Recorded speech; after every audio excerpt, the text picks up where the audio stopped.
Hello guys, welcome back to my channel. Today is a very special reading vlog because I'm going to start Twilight for the first time. Hey, don't turn me into a vampire just because you're lonely. Girl, what? Manifesting in the worst way. He's a vampire. She's obviously getting her period. Do you have something to say? I'm actually so excited to start Twilight. I have watched all of the movies. I watched them all maybe this time last year, or it could have even been a couple months ago. I actually don't remember. But I watched all the movies. I fell in love with them. Really want to read the books. One of my girlfriends has the first book, and so she lent it to me. It is the perfect time of year for it. You know the song in Twilight? The song, the Hoa Hoa Hoa? Everybody knows it. So a couple years ago, Jake played that song. It's called Eyes on Fire. I forget who the artist is, but Jake was playing it in the car, and I was like, wow, this is a beautiful song. Like, I love this song so much. And he's like, yeah, I don't know where I found it, which he didn't.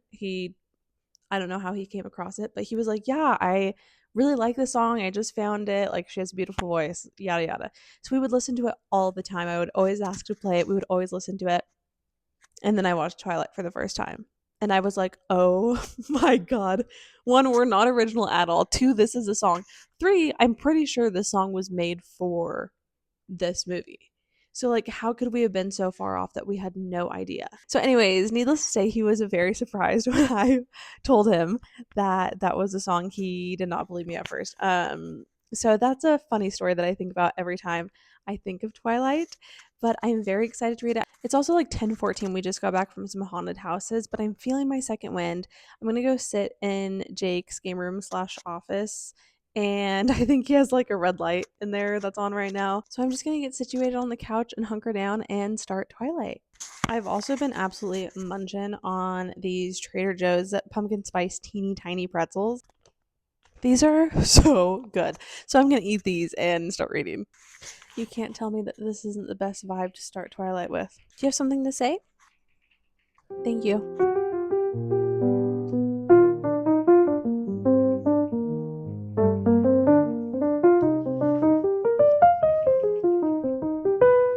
Face is washed, my teeth are brushed, and I am in bed. I feel like it's beginning to be the time of year where I'm always freezing cold and I need 50 blankets on me, so I am tucked in. Also, I'm starting to believe that I'm a slow reader because I'm only on page 37, and I feel like I've been reading for a while. I do have some notes that I wrote down as I have been reading.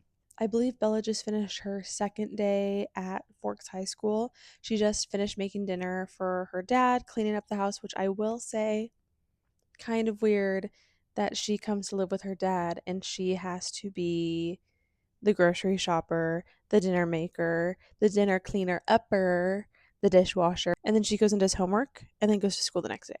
I love Charlie, but come on, Charlie. Come on. And I know he's just a bachelor. Like, that's who he was before, but come on. You're going to let your teenage daughter do all this for you? Like, really? Some things I wrote down. One, why did Bella go to Forks? It talks about her mom going to Florida. Is her mom just going to Florida for a trip? If that's the case, why does Bella have to move to go to a new school for a whole year just because her mom's going on a trip? Maybe they'll tell us. Maybe that's something that I should know by watching the movies. I don't know. I don't remember. Two, perfect casting. I think so far everybody's casting is perfect. And maybe that's just because I know exactly who the actors are and what they look like. But I feel like how they're described was perfectly portrayed once doing the live action version of this. Rosalie and her long wavy blonde hair, about Alice and her pixie face, just small frame, hair that goes in every which way, Emmett and his brawniness, Jasper, I don't really know anything specific they said about Jasper, and then how Edward is described. I think that the actor that plays Charlie, whose name I don't know unfortunately, I think that he was the perfect casting for Charlie. I think his temperament is perfect. Just kind of that like bashfulness, the way that he acts. I think he does a great job at portraying book Charlie, at least in the first two chapters. Page 14, crazy.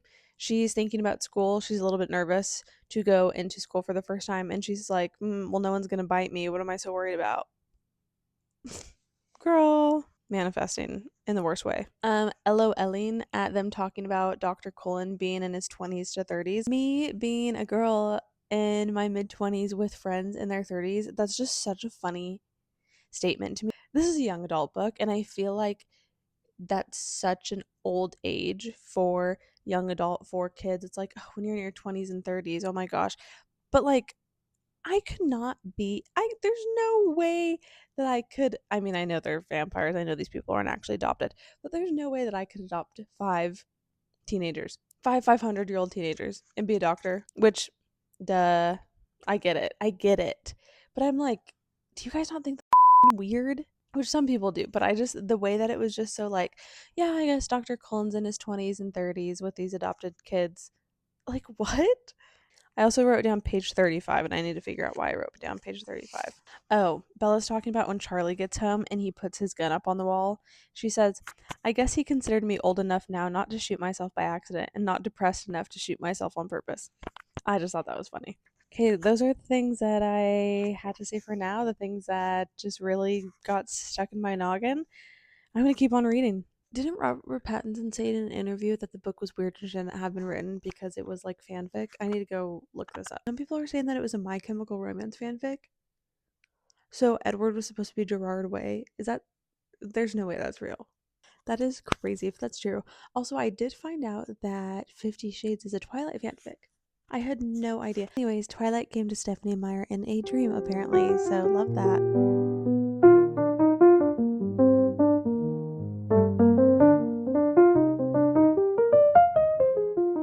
So I washed my face, turned off everything, and I'm reading with my book light now. But I just got to the part where they're sitting in the Italian restaurant in Port Angeles.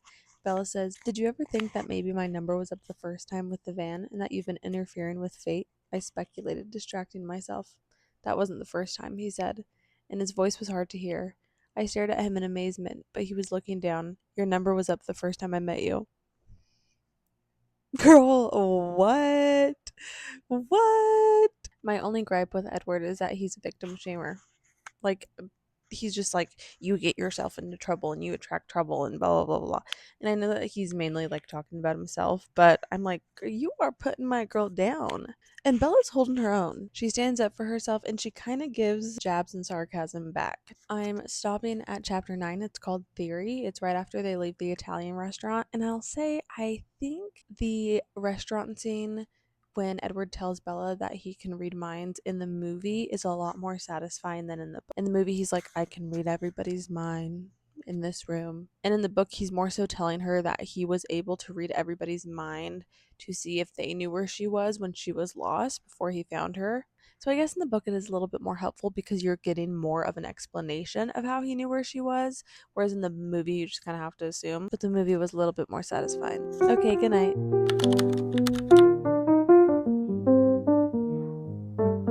I'm breaking out. I'm on my period, and I just had the best BLT of my life. Speaking of period, isn't Bella getting her period? Why is that not talked about? Like, he's a vampire. He's a vampire. She's obviously getting her period. Why is that not a plot point? I don't think it's serious enough to be a plot point, but like plot hole, right? Since we've last talked, I've listened to a good chunk of the book, about this much, and now I'm on chapter 14 called Mind Over Matter. I feel like the last chapters that I was listening to were like slice of life. It was Bella doing her own research after talking to Jacob at La Push, trying to figure out what Edward is and having the thought that he's a vampire and kind of, doing her research about that. And then Edward treating her like a little damsel in distress. You know what? Book Edward pisses me off. Movie Edward pisses me off at points too, but book Edward does such a good job at pissing me off. And I think that if I read Midnight Sun, like, I think things would change because I get to see his perspective. But he's just so brooding and self-loathing and takes that out on Bella and gaslights the of her. Like, he is the biggest gaslighter ever. But I will say, this is the only book where a man has been like this and I've been like, I'm still rooting for you. Like, it's not okay. Is it okay? No. Hey, it's not okay. I also don't think he apologizes to her once he tells her what he is. Actually, I know he doesn't because we got to the part where he told Bella. It is a little bit different than the movie is, but like, he can't even be like, you're right. I'm sorry for the way that I acted. He's just like, you get drunk on the mere presence of me, Bella. Are you not affected at all by my presence? I think he's just a little dumb. I think he has the arrogance of a teenage boy, which is so funny considering he's like old as fuck. Also, one of my favorite lines in Twilight specifically is when she goes, how old are you? 17, he answered promptly. And how long have you been 17? His lips twitched as he stared at the road. A while, he admitted at last. I love that scene. I love it so much. I like it more in the movie. Another thing that's different in the movie is when they pull up at school together and he throws his arm around her and everybody's staring at them. And he's like, well, if I'm going to hell, that's another one of my favorite scenes. That scene is different in the book. Him mentioning going to hell and them driving to school together does not happen at the same time. So I do like that change. I will say they have such a codependent teenage relationship that I feel like a lot of teenagers have. So I think that is like a realistic aspect of the book, but I think it's only deepened by the fact that I think somebody said one time that like vampires are supposed to be like very addictive, which is why in the second book Bella starts having withdrawals and literally hallucinates him. So I do think that it's written very well in that sense and it all comes full circle. As I was saying earlier, I don't think that I finished the thought. For some reason, this is the only book where I am rooting for the male main character, even though he kind of sucks at points. And hey, maybe it's because he's literally a vampire. So it's not just like a contemporary romance. It's like, when is this ever going to happen? I can root for him. It's not real. Like it's not realistic. And I think that's what makes it easier. I do wish that we saw the little moments between Bella, Mike, and the other guys a little bit more in the movie. Like you get a sense that they like her in the movie, but in the book they're throwing themselves at her for sure. And Edward just laughs about it the whole time because Edward knows their thoughts. So I wish we got to see that aspect of the movie a little bit more because I think there is a lot of humor in this book that we don't necessarily get in the movie. Anyways, enough talking. Let's get reading.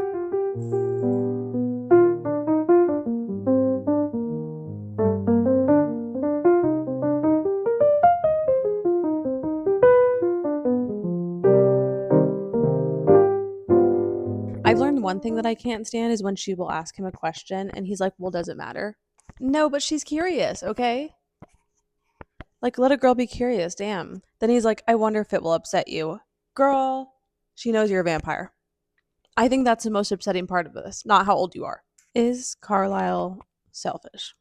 Yes, he was helping people that were on their deathbeds that were dying, but was the selfless thing to do to turn them into vampires? That they would live forever? Is it easy to forgive him though because they're not feeding on humans like they're the good vampires? I feel like everything that Stephanie Myers does, she does to make Carlisle look good because he's supposed to be the savior in a way of these people. But at the end of the day, Edward even said that he acted out of loneliness. Hey, don't turn me into a vampire just because you're lonely. I'm sure that's not a hot take, and many people have discussed this before, but it's the first time that it has been brought to my attention or that I've thought about it. So now I'm curious.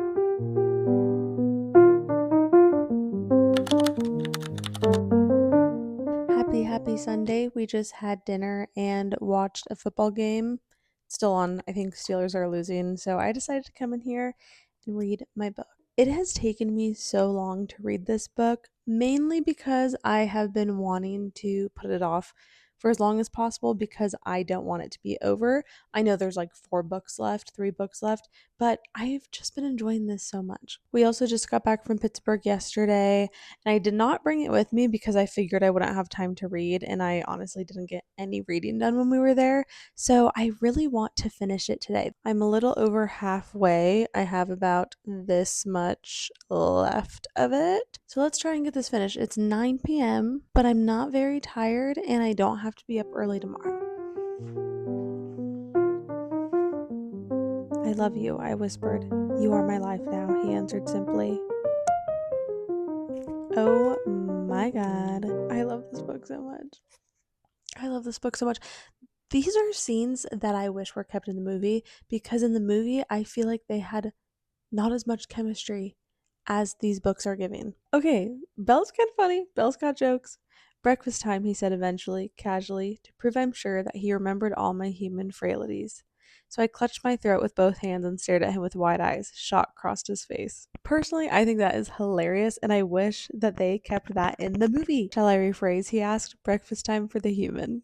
And honestly, I feel like the pacing of this book is perfect. I've enjoyed the pacing so far. Of course, the books are always just going to have so much more content than the movies do, but I'm really liking the pacing of this book so far. And I hope that as the books go on, she keeps to this pacing and there's a lot of depth in them because I feel like we get to know the characters fully.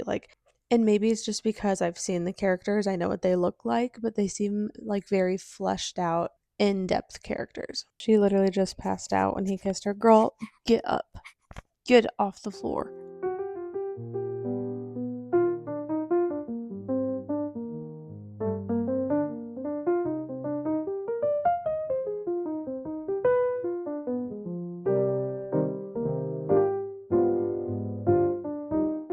They're hanging out in Edward's room, and Jasper and Alice come in. She goes, "It sounded like you were having Bella for lunch, and we came to see if you would share." I stiffened for an instant until I realized Edward was grinning. Whether at her comment or at my response, I couldn't tell. "Sorry, I don't believe I have enough to spare," he replied, his arms holding me recklessly close. This is just so silly goofy. I'm really enjoying the book version of her going to his house. I feel like we get so much more history.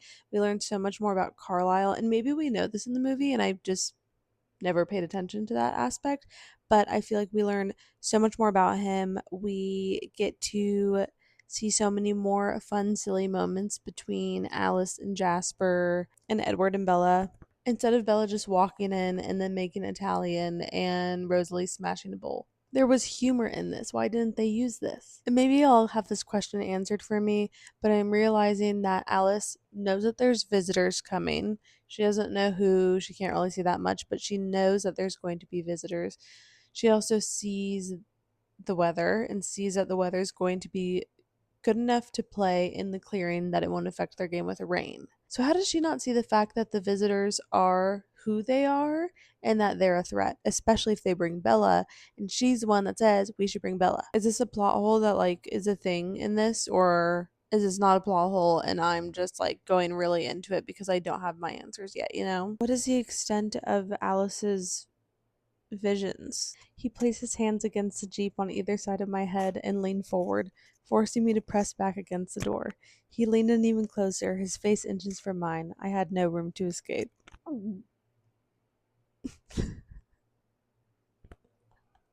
Book Edward is he's making up for how he was acting earlier. Like I said, if this was not a book about vampires, bless you Finnegan, and this was a book about just a regular romance book, a modern day romance book, he would not be making up for his actions because there's no making up for them. But this is fake and he's a vampire. So I forgive him. Okay, she says she couldn't see them.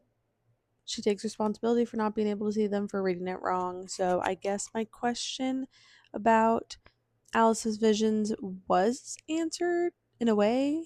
I'm so tired, and I think that I'm a slow reader too. I just have to reread things constantly.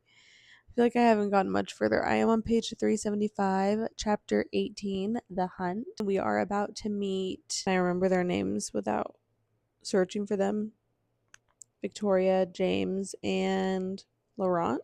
We're about to meet them, and I'm just going to keep on reading until I get tired.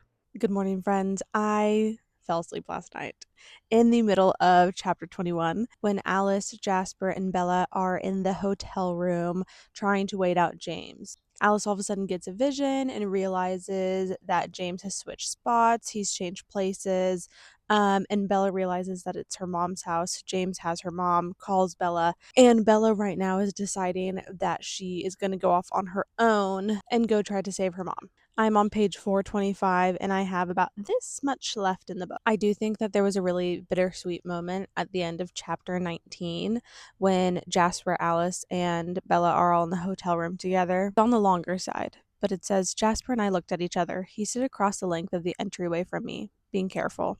You're wrong, you know, he said quietly. What? I gasped. I can feel what you're feeling now, and you are worth it. I'm not, I mumbled. If anything happens to them, it will be for nothing. You're wrong, he repeated, smiling kindly at me. I heard nothing, but then Alice stepped through the front door and came toward me with her arms held out. May I? She asked. You're the first one to ask permission.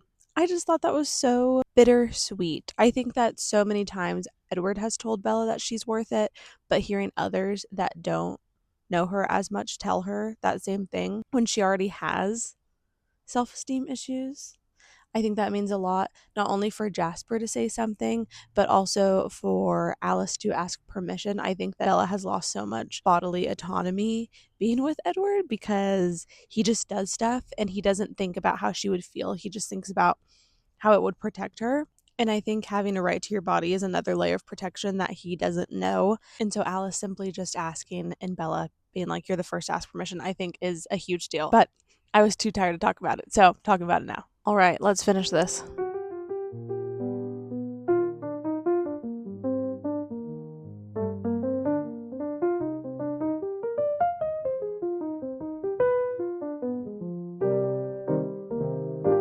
also just got my answer to Alice's visions. And some of y'all probably know this, but apparently she can only see what path people are on currently. And if they change their mind, she can't really see that until it's happening, until those plans are put into action. So in this case, they knew that he was tracking Bella. She could see all of that. But when his plan changed, she couldn't see that until he was in Phoenix. Oh my God. Oh my God, I forgot that he used a TV to get her there and her mom wasn't actually there. Oh my God, oh my God. Great execution. The funniest thing about James is when Bella talks about him and she's like, he's so ordinary. He was so average looking, nothing remarkable about his face or body at all. Just the white skin, the circled eyes I'd grown so used to. And it's so funny because vampires are supposed to be these beautiful, stunning, Greek god-esque beings because they need to lure in their prey.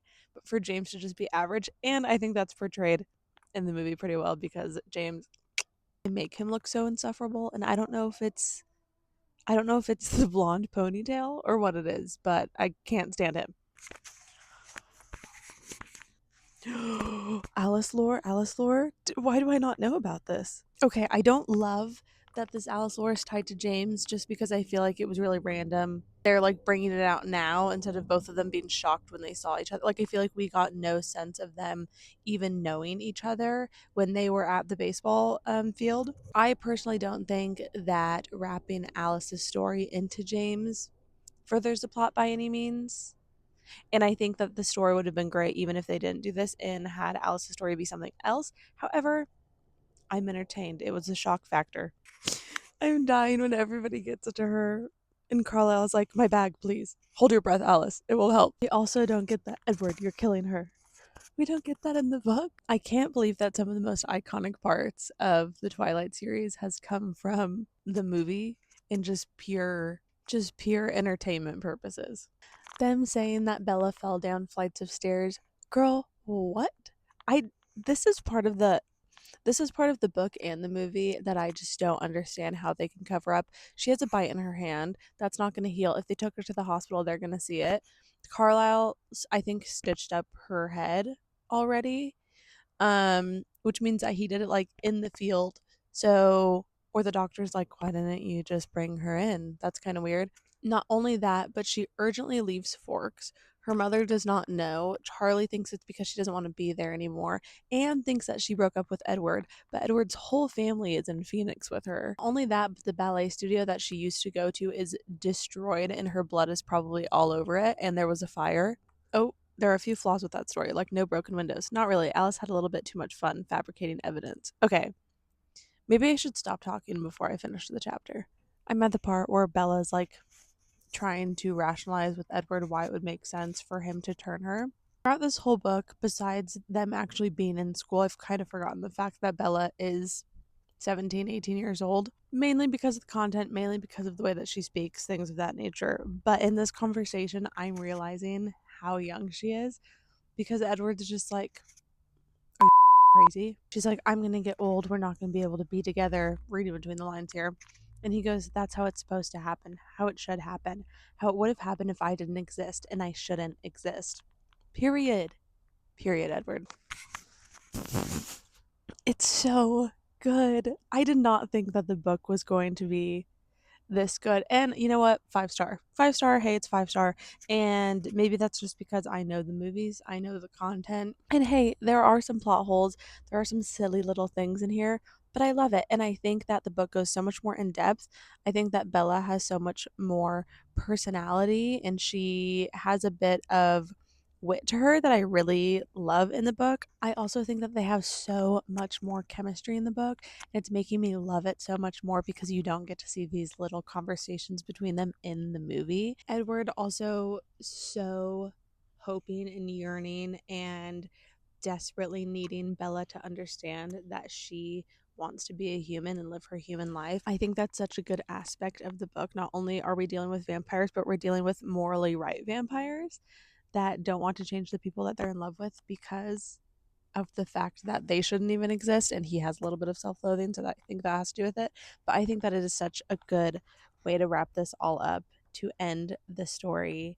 And I am so excited to read the rest. I don't know if I said it, but this is a girlfriend's copy and she's letting me borrow it. So I didn't have to buy it, but I do want the box set so badly.